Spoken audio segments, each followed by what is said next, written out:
大家好，歡迎嚟到資訊365。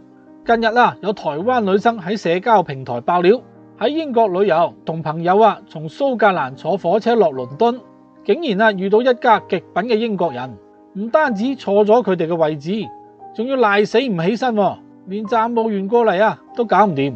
當時站務員走過嚟了解情況，已經禮貌解釋呢啲位置係佢哋預訂嘅。點知道呢位英國阿媽呢，即刻霸氣反駁，I am not stupid， 即係話佢都唔蠢，語氣仲好串添。樓主話啦，連站務員過嚟都冇扶，成架車睇住晒噶啦，但冇人出聲。結果全程3個鐘，佢哋成家人仲嘻嘻哈哈喺度打牌添，當冇事發生過。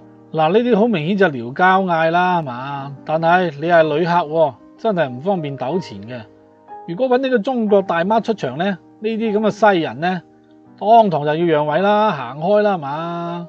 咁樓主多次請求幫手，但站務員話冇權請警察，只能夠幫佢揾其他空嘅位置坐。講真啦，買咗指定位置，仲要自己揾位，點解要咁委屈啊？樓主炮轟我實在激到發癲但係又冇地方發泄。佢仲話鐵路公司連退款都冇提過，佢哋可以坐其他位置。哎呀，我真係好佩服佢哋嘅處理方法啦。咁冇得服唔服㗎，你係一個亞洲旅客，咁擺明就有少少歧視噶啦。出去其他地方旅遊確實要預埋呢種咁嘅情況。好多時候總會有啲西人出現噶嘛，你真係冇咩辦法。佢就係睇啱你係旅客，好恰，咁你只能夠事後投訴啦。好似而家咁樣有影片公審佢哋。咁事件一出啦，引嚟好多熱議，唔少網民都話呢啲根本就欺負老實人。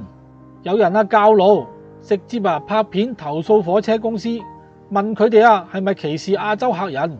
咁仲有人話遇到咁嘅情況要大吵大鬧，越大聲越好，唔好再咁溫順。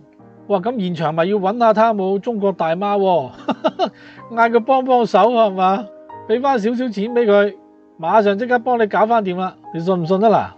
嗱，正所謂好男就不與女鬥，爛佬怕潑婦，整個潑婦俾佢嘆下，啲西人即刻就彈開啦。咁亦有網民分享親身經驗，我喺歐洲都遇過噶，俾對方睇飛，佢理都唔理，叫站務員又冇用。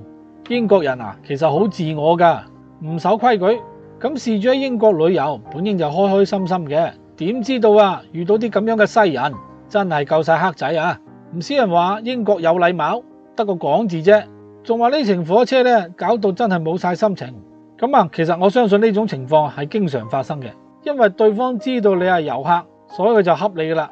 咁各位觀眾如果你遇到啲外國人霸住你個位又唔肯走，你會選擇忍氣吞聲定係當場發爛渣呢？歡迎留言、點讚、訂閱，我哋下條片見啦！